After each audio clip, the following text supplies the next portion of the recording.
Hello student, this is lecture number 16 of the topic some basic concepts of chemistry for class 11.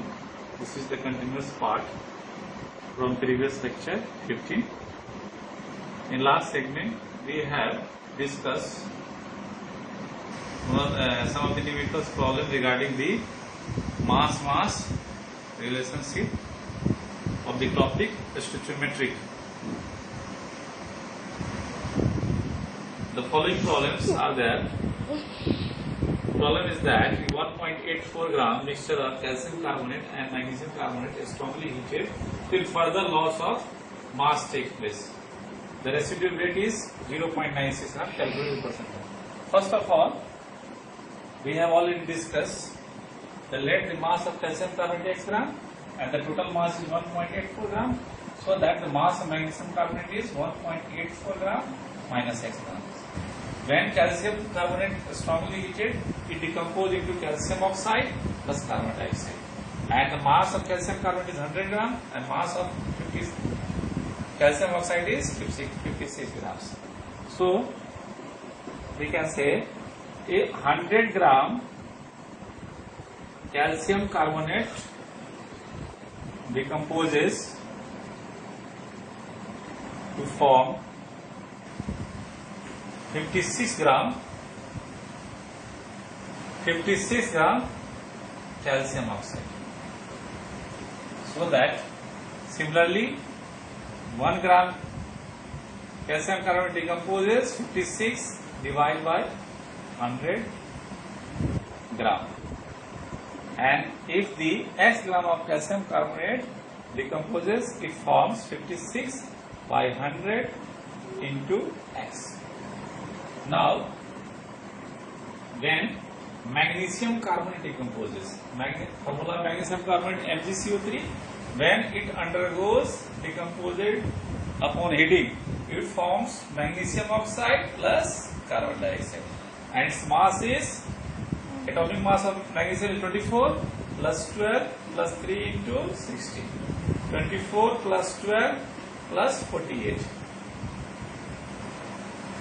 36 plus 48, 484 gram, and its mass is magnesium oxide 24 plus 16, that is 40 gram. So we can also solve similarly as 84 gram magnesium carbonate decomposes to form 40 gram magnesium oxide. 1 gram magnesium carbonate decomposes 40 by 84 grams, and 1.84 minus x gram magnesium carbonate, which decomposes 40 by 84 into 1.84 minus x gram. So according to question, the residual rate is 0.96. It means, according to question, the total residual rate is this one: 56 x by 100 plus 40 by 84, 1.84 minus x equal to 0.96.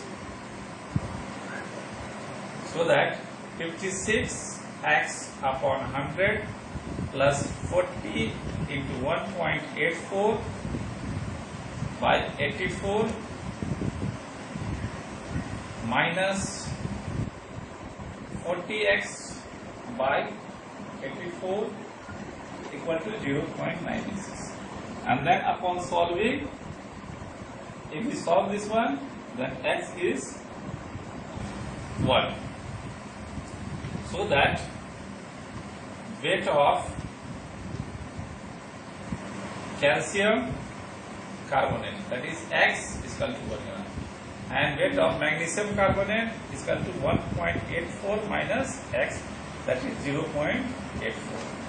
So percentage composition in this way weight upon total weight into 100.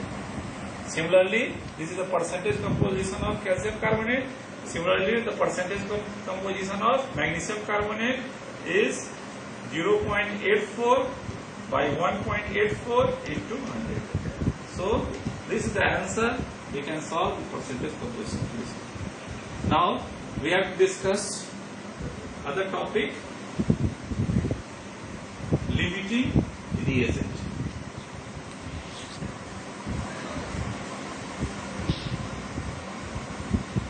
Topic is, this is the last topic, limiting reagent.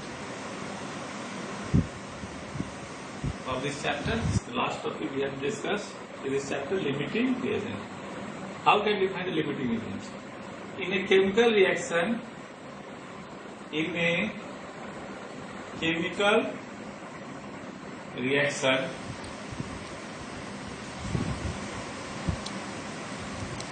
the two or more reactant species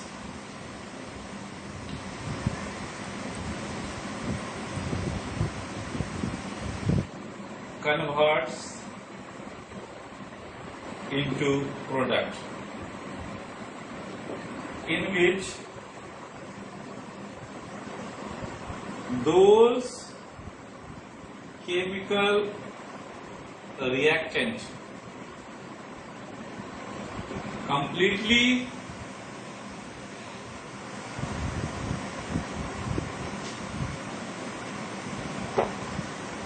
consumed in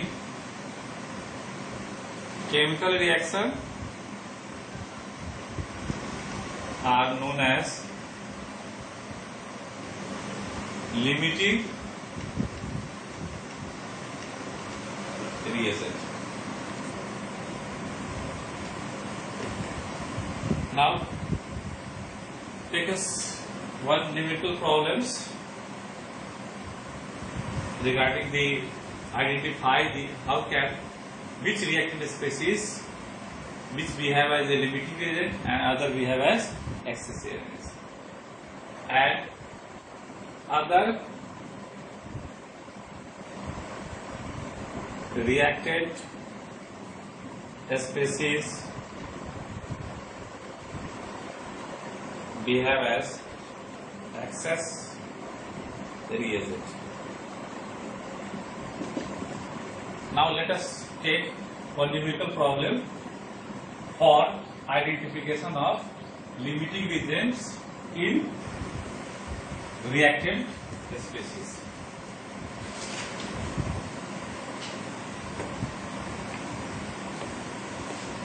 Question is, question number 1, 50 kg of N2, 50 kg of nitrogen gas, N2 gas, react with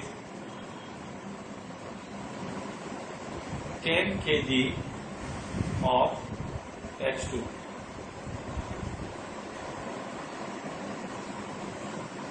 To produce NH3 gas.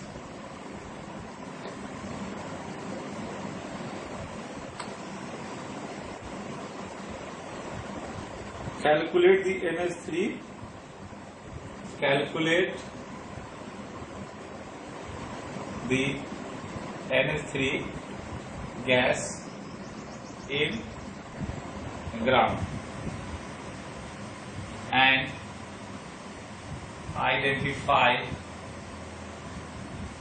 the limiting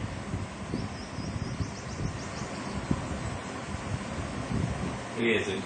First of all, we have to write down the chemical equations.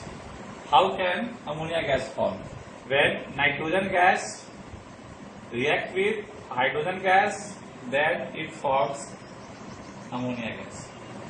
N2 plus 3H2, then it forms NH3. The mass of nitrogen is 50 kg, mass of hydrogen is 10 kg, So that first of all we have to identify which one is we have as a limiting agent. As we know 50 kg, when it converts into gram, then 50 into 1000. This is 10 into 10 to power 3. This is 50,000 gram. This is 10,000 gram. Now we have to calculate number of moles. Number of moles of dinitrogens. As we know, nitrogen whose atomic mass is 14 gram. 2 atom is there, 2 into 14, that is 28 gram per mole. 1 mole of nitrogen gas which contains 28 grams. So that 50,000 divided by 28. Similarly, number of moles of H2 is 10,000 and mass of dihydrogen is 2 into 1, 2. It means 5,000 mole. And it is, if we divide this one, 214, 2500.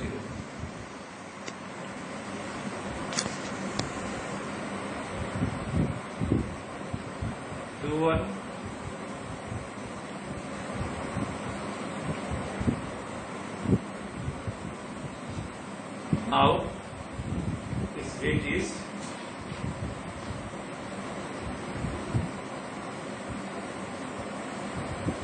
nearly 1785 and its weight is 5000 moles. First of all, we have to identify which one is limiting agent. According to question, as we know, according to question, 1 mole of N2 react with 3 mole of H2. So that first we have to equivalent both number of moles. In this case 3 moles, in this case 1 mole. Either we have to multiply with 3, or the second option is that in this mole of dihydrogens we have divided by 3. So that both number of moles should be equivalent. If we 3 mole of dihydrogen, its weight is 5000 mole. 1 mole, its weight is 1. So that 3 mole of dinitrogen, whose weight is 3 into 1785 moles. If we calculate, if we multiply this one, 5 3s are 15, 8 3s are 24, plus 1 25, 5 2, 7 3s are 21 plus 2, 23, 3, balance 2, that is 5355 moles. So that 3 moles of dinitrogen mole is 5335, and this 3 moles of dihydrogen whose base is, when we take place equivalent mass for both of them, so clearly dihydrogen H2 behave as limiting reagent and dinitrogen behave as excess reagent. How much excess? 5355. 5355 minus 5000 mole. It means 3055 moles excess. It means the formation of product, the formation of NH3 is depends upon limiting reagent. Now we can solve the formation of 3 mole of dihydrogen form 2 mole of NH3. So that the number of moles of NH3 equal to 2 into 3 into moles of dihydrogen. 2 by 3 into 5,000. 10,000 divided by 3, 3333.33. This is the number of moles of ammonia. Now, as we know the molar mass of ammonia, molar mass